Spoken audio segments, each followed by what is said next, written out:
Welcome to the Dental Team Podcast. I'm your host, Kiera Dent, and I have this crazy idea that maybe I could combine a doctor and a team member's perspective because let's face it, dentistry can be a challenging profession with those two perspectives. I've been a dental assistant, treatment coordinator, scheduler, biller, office manager, regional manager, practice owner, and I have a team of traveling consultants where we have traveled to over 165 different offices coaching teams. Yep, we don't just understand you, we are you. Our mission is to positively impact the world of dental, and I believe that this podcast is the greatest way I can help elevate teams, grow VIP experiences, reduce stress, and create A-teams. Welcome to the Dental Team Podcast. Hello, Dental Team listeners. This is Kiera, and you guys, today I'm excited to bring on one of my dear friends. You guys probably know him, and if you don't know him, you must know him. He speaks at our summit. He's a ton of fun. He and I just, hang out, have a good time. Dr. Paul Goodman, Nacho. Dr. Nacho is what he's known as, Dr. Paul Goodman. Super jazzed to have you. How are you today, Paul? I'm doing great, Kiera. I always love talking to you. You have great energy. Love what you do for the dental world. I think, one of the things I think of Kiera Dent makes things more fun, must be fun. And I really love that. Life dentistry, especially over the past couple of years, we realized that embrace fun when you can get it. And I love that about you. Amen. Well, thank you. And that's good to know because our number one core value is actually fun. So I'm happy to know I bring the fun, that people feel fun. And I feel the same way about you, Paul. We have a good time. I love your nachos. I was literally wearing your guys' sweatshirt swag last night. Pennington Dental and Dental Nachos. Awesome. I've got a lot of it. So, but Paul, for those of you who may not know you, you are a practicing dentist. It's funny, a lot of your team that now is joining your nacho side, they're like, I don't even think of Paul as a dentist. And I'm like, no, he is a dentist. And Britt was actually out at your brother, like it's both of your practices, but was just out at your practice, raving fans there. You guys do great things there. So, but just kind of tell people, the listeners, if they haven't heard of Dr. Nacho himself, just kind of your background and how you became Dr. Nacho. I always like the movies here when it kind of starts now and goes goes back, to the beginning. Right. So, currently I work 1 to 2 days a week in the dental office. I do work like 8 out of 7 days a week doing dental nachos, dentist job connect, transitions brokering. I love what I've created. I'm totally responsible for all the intensity I've created, which is what we call stress. We don't call it stress in our world. We call it intensity. So I love that I've created the ability to not have to be in the dental operatory all the time, but still really enjoy it. I'm a parent to a 3 and a 7-year-old, have an amazing wife. I don't think this fits exactly the same way with parenting, but if you only had to watch your 3-year-old 2 out of 7 days a week, you'd be like, man, this is not as bad, right? Kind of like a grandparent aunt. So I'm more of like, I'm a practice owner, but we have associates at our practice, prosthodontist, periodontist. My brother's an awesome general dentist, other general dental associates. So if anyone's listening and want to expand what they do, you have to be able to replace yourself at your dental office first. So I worked really hard for like 15 years. I think, Kiera, what I think is cool about social media, but also funny to me is I didn't just pop up in 2017 from a nacho patch, like a Cabbage Patch Kid. I was a practicing dentist, implant speaker. I was even a transitions broker before that. So I was doing traditional, prior to that, I did a multiple year general practice residency in 2002 at Albert Einstein. That was a huge, awesome thing for me. I learned how to place implants, restore implants. It's been a cornerstone of what I like to do in my practice. I don't place implants anymore. We have specialists there, but that was if anyone's listening and they're thinking, I want to learn more about implants, I say, do it. It's one of the only things, Kiera, that we're going to do more of. If you think about it, people are not going to need more fillings. As simple as that. We've done it. People do not need 20 fillings most of the time, right? RPDs, same thing. But with implants and people living longer, we get this awesome opportunity. I call them bionic shark teeth. I say, lucky we've invented, Millie, bionic shark teeth. So now that you've fractured, broken the base part of your number 30, that's been in for 62 years, Millie, right? Which is 62,000 meals. Whenever, I know you've been in a dental office for a long time, Kiera, before you did this, dentists are so negative because dental school teaches us to be negative. So the next time someone's crown needs to be replaced, don't get all sad about it. Say that lasted 12 years. That's 12,000 meals. We eat 1,000 meals a year. And I think patients will reframe the positivity there. So totally. I love it. That was a huge part of my life, being a general practice resident, chief resident at Einstein, learned to place and restore implants. After that, I worked with my dad and his partner. Before my brother was a dentist, we bought a second practice. We've merged practices in. I've always liked to be part of a team. Sometimes it's totally nacho nuts to have a periodontist, a prosthodontist, multiple associates, but I love it. It's for me. I think, my associate was just emailing me about a patient she saw of mine that has an overdenture. She says the implant has a little recession. What should we do? I write back. I really like that camaraderie. So, Right. you know, you guys are the A team. You know, I guess we're the Nacho team, both in our dental practice life and outside of that. So then Dental Nachos, I created a group that I thought we would talk about implants and practice management in 2017. 2017, due to this pandemic, seems like it was 50 years ago and 5 minutes ago, right? You know, so for me, I thought I'd create this small group, like to be 1,000 people. We could share ideas. And then, you know, it's turned into this fun Frankenstein where Dental Nachos now is like over 38,000 members. We also have online communities on Instagram, through text, through email. And my goal is to try to bond dentists together. When you're wearing Nacho swag, you must know the answer to, hey, what's Dental Nachos? Because my trainer gets that question, you know, dental students get that question. My patients get the question. And I say it's like a Mr. Rogers neighborhood for dentists. Dentists need to relearn how to be nice to each other and work on their businesses. And that's the way I describe it. I totally agree. And Paul, I love what you do because between you and me, I say we're good peanut butter and jelly. I mean, you say nachos, so I'll be your nachos toppings to your chips. You take the dentist side of it. We take the team side of it. And that's something I love because like when you speak at our summits, I love that you bring like, last year, you had such a killer topic. People loved it. They raved about it. Yeah, totally. Because you talked about like doctors, you got to be ready to bring on an associate. And I love like what you said. You said, dentists, if you're not ready to like make less money, don't bring on an associate. And I remember being like, Paul, drop the mic. I'm so proud of you. Like, thanks for saying it. But also you come in and you bring the positivity because our goal is to positively impact the world of dentistry in the greatest way possible. And I feel you're on the exact same mission. You come from the dentist side. We come from the team side because I agree. There's so much negativity that can be around us if we choose to embrace it. And you and I are both like, record scratch. There's actually this whole world of positivity. Let's all be friends. So Paul, today, I know we wanted to kind of chat about something that I love that you're passionate about of like the four biggest decisions that dentists make and how they impact their teams. Like, yes, Paul, here we go. Let's bring on the peanut butter and jelly. Let's bring on the nachos and toppings. Like, let's do this.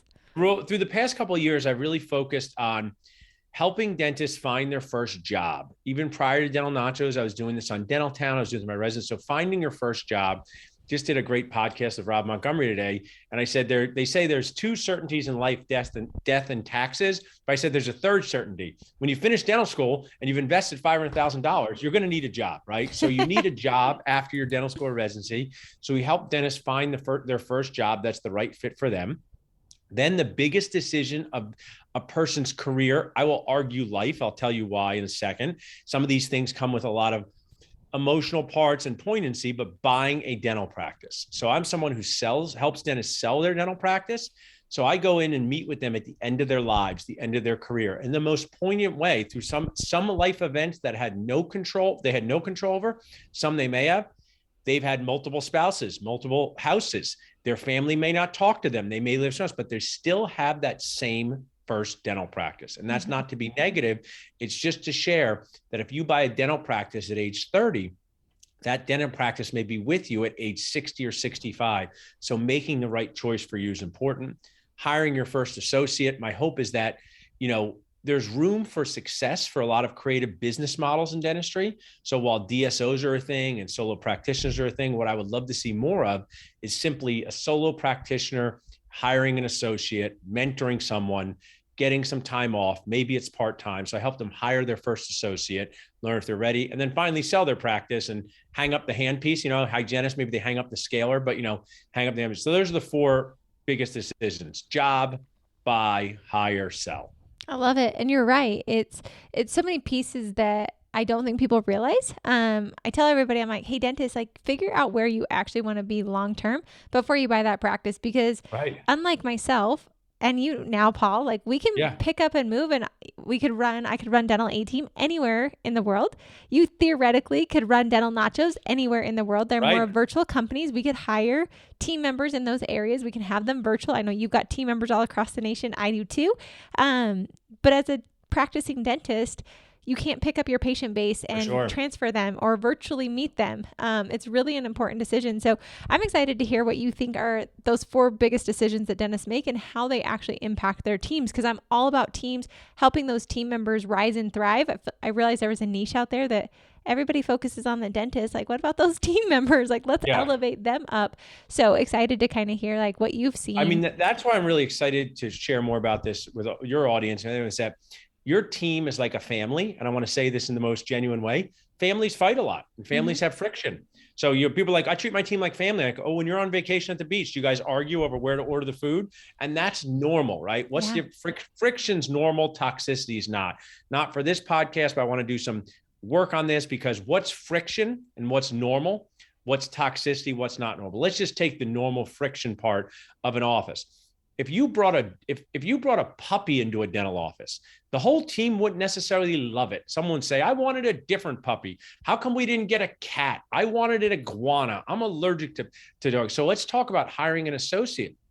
The practice owner should really have good conversations with the team, such as, do you think it would be good for us to have an associate? And maybe sometimes their office manager or their hygienist should say, Dr. Smith, you get upset if we change the blue pens to light blue pens. So I'm not so sure if you're the type of person who's ready to give up control of your patient care. On the other side here, the team might say, you know what? We would love for you to have an associate. You've been working 5 days a week. You're 55 years old. You know, this is the time, take a day off a week. It doesn't matter if you make less money. So those are the decisions that impact the team. And I just think, I talk about FUCs, Kiera, but I was on another podcast. So life is a lot about FUCs, friendly, uncomfortable conversations, right? They can be friendly and they can be uncomfortable. One of the things I would love to change long-term in a better way is more authentic discussions about selling your practice. What I think is crazy, Kiera, is every team knows their dentist is going to retire one day, right? Totally. But they hide it like it's some big shock. Right. You know, Jeff and I bought a practice from this awesome guy, small practice in his house, like $120,000 a year. We bought the patients. We sent out letters. Guy was so nice, right? Such a nice guy. His patients came to see Jeff and I for the first time. And someone said, I can't believe Dr. T abandoned me. I go, abandon you? Did you see how old he was at your last recall? Let the poor guy go to the beach, right? Right. Like, let him move on. Like, he went to the beach with his wife. So what I think, the team should be involved in friendly, uncomfortable conversations, not ones that are dramatic, but hey, I'm 55 years old. I see myself transitioning out of dentistry over the next 5 to 10 years. Maybe we get an associate now and that's longer. And then you have to be willing. See, dentists are always, people are this way too, and it's not about it. They're kind of fear something going wrong and they don't see what goes right. That's not my quote. I've seen that from others. It's like, if you talk with 8 people and say, hey, I might sell this practice in the next 5 years so I can move to Arizona, but what I want to make sure is we have a good transition plan and we make sure the office is great. And I look for someone to take over, or DSO. If one person quits, Kiera, they're not the right team member for you anyway. Totally.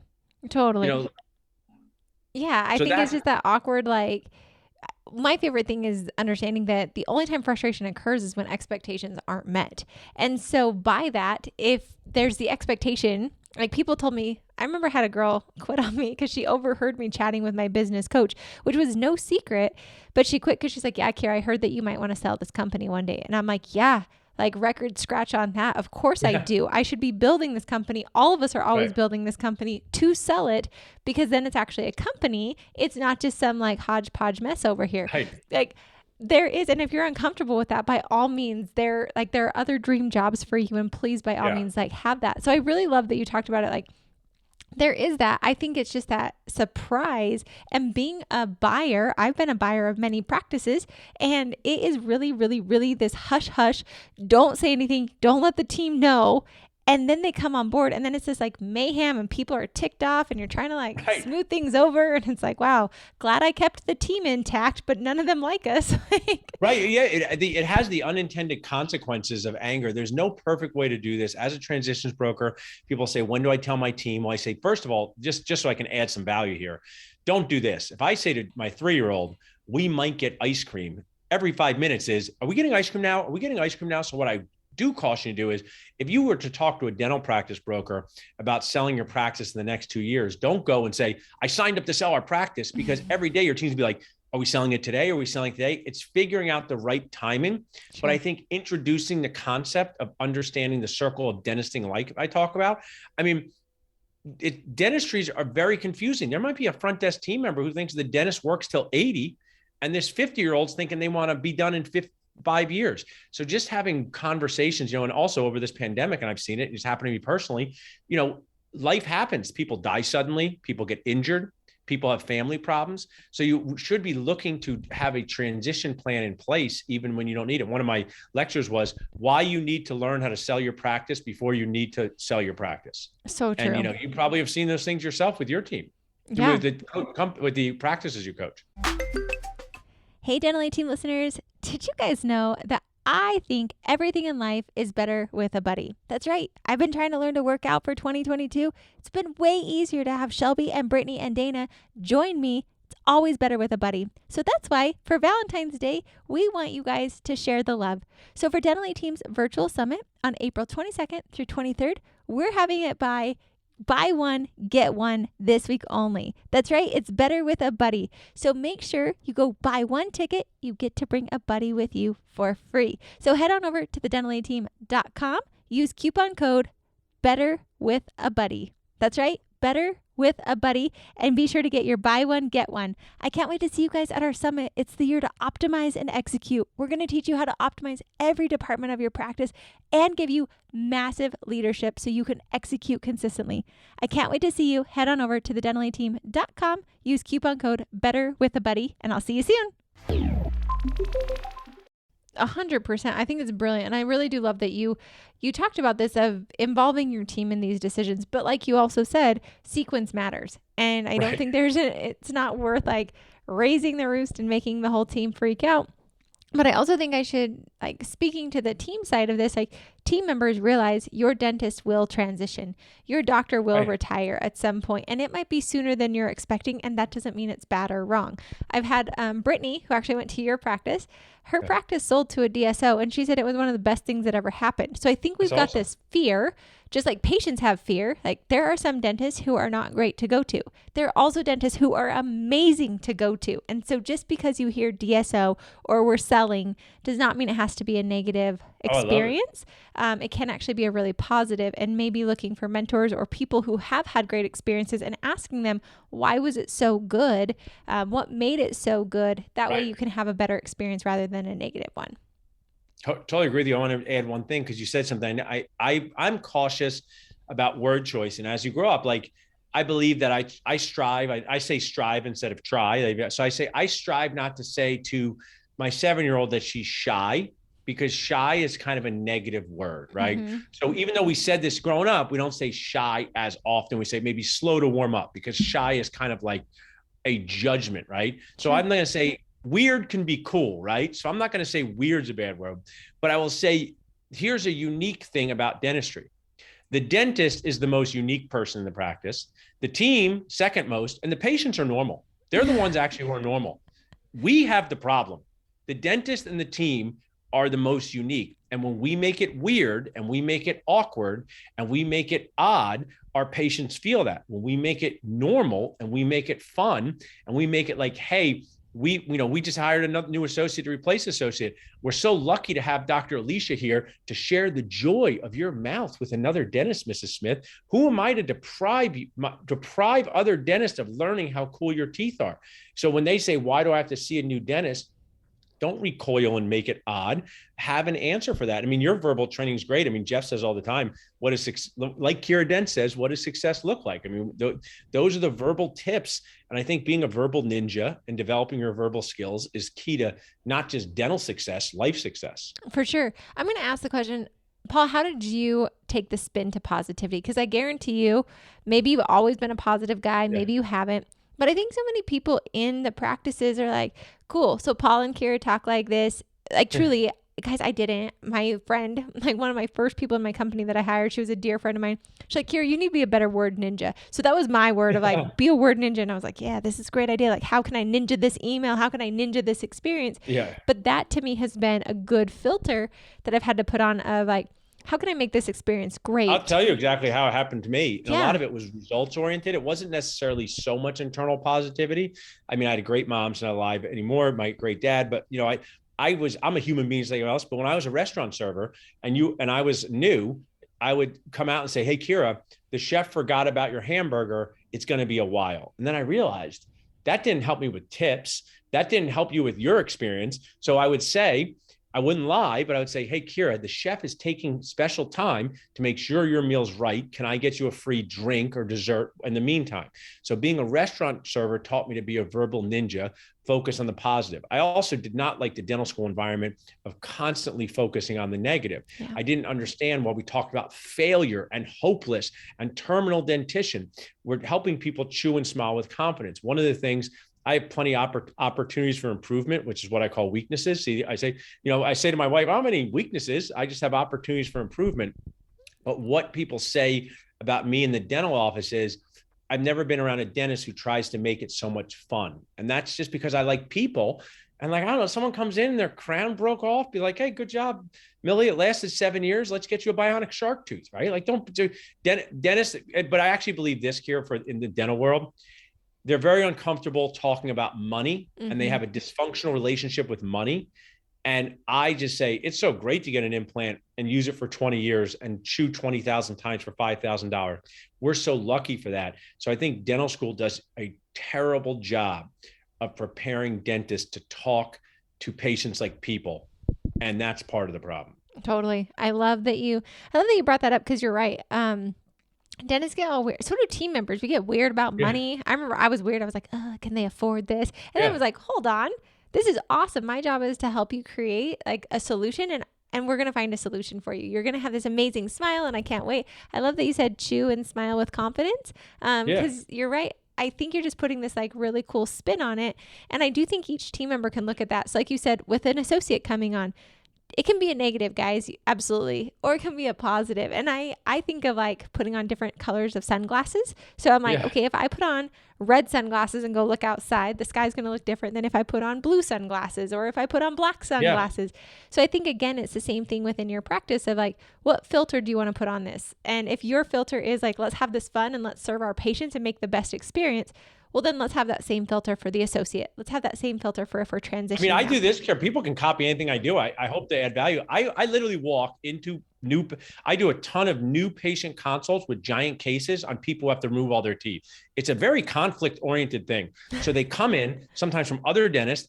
We do a complimentary panoramic x-ray and a consult. So I already see the pan. I already know we got a lot of problems. I walk in, I say, "Hey, Kiera, I know you're at your favorite place, the dentist. So I know nothing can be better than being here after this visit." And you smile and I smile and I say, "I'm Dr. Paul. What can I do to make you happier?"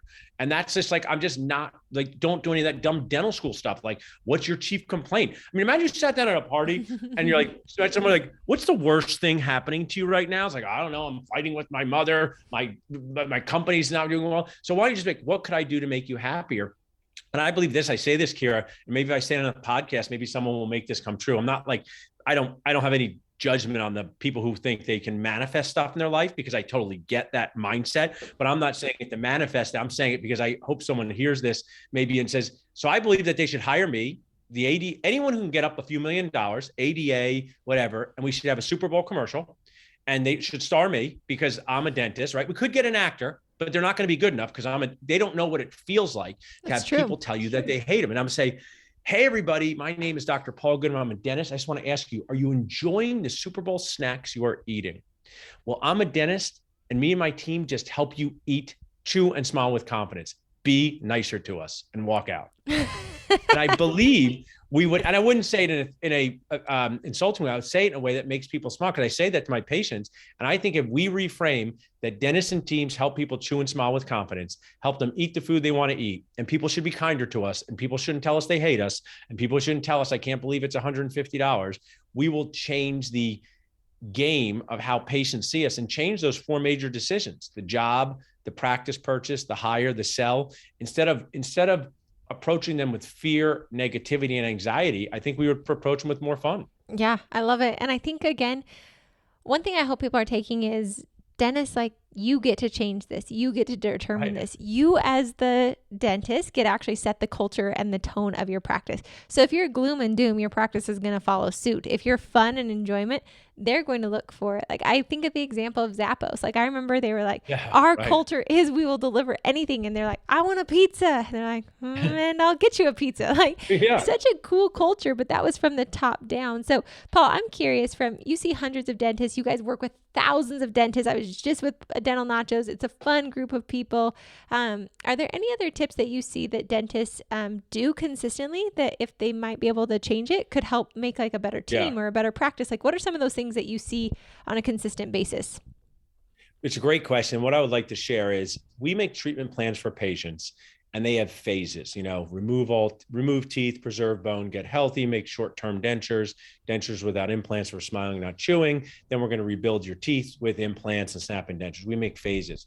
I think dentists do not create treatment plans for each 5 years of success in their career. And I think they forget about their morale and overly focus on money. And money's not what makes people happy most of the time. So what I would share is the errors that I see is not creating treatment plans for your own success. Whenever I post on Dental Nachos, here's an x-ray, here's a tooth, what should we do? They say, we need to know more about the patient. We need to know if they're 50. We need to know about their medical history. So what they're saying is we can't have a one size fits all treatment plan. We need to customize it to our patients, which is accurate.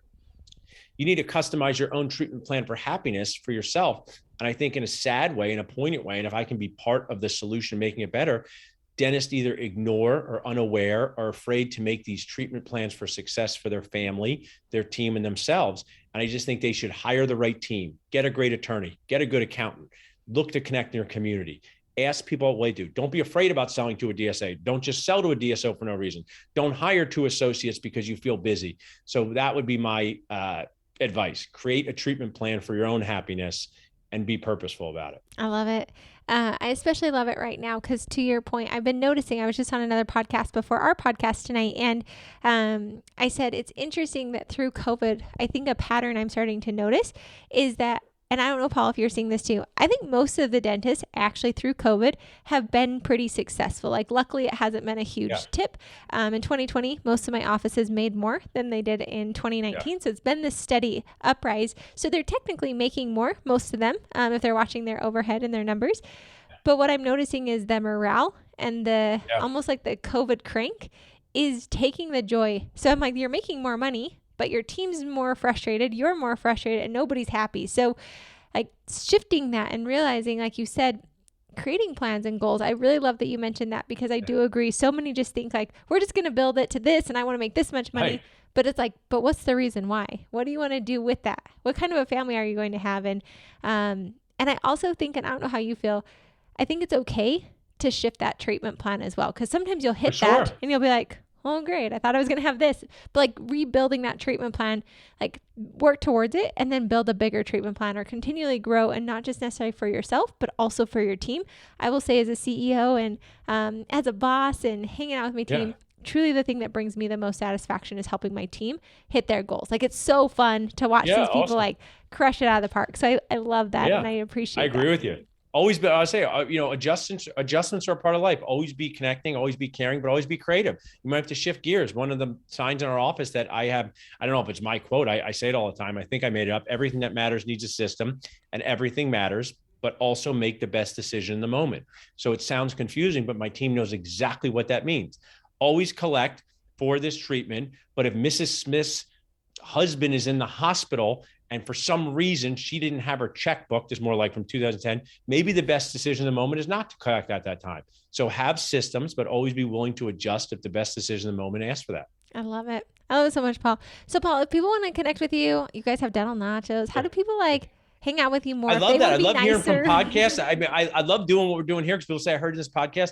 The easiest way is to check out our website, dentalnachos.com. And I'm a huge text person. I'm a huge Gary Vee fan. So people actually text nachos to 215-543-6454. We send you a $143 CE gift. That's for Mr. Rogers, his favorite number. I love you, 143. So you can text nachos to 215-543-6454. Check out dentalnachos.com. Cool. I love it, Paul. Thank you for sharing that. And thanks for sharing with the dentists, like how it impacts their teams, and like, don't be afraid of it. I think my takeaway from tonight was like, just be nicer, just love, just be happy and share that happiness with others. So I appreciate that, Paul. I appreciate you. It's fun. I'm excited to have you at our summit, excited to hang out with you this year, and just grateful for you being a dentist, pushing positivity, because me on a team, I can push it all day long. So I think it's great that you are setting that example for so many dentists out there. So thank you for that.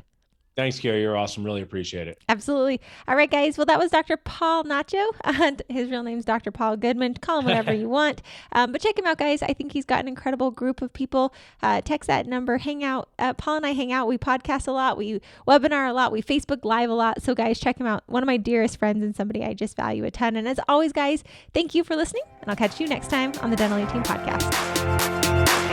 And that wraps it up for another episode of the Dental 18 Podcast. Thank you so much for listening, and we'll talk to you next time.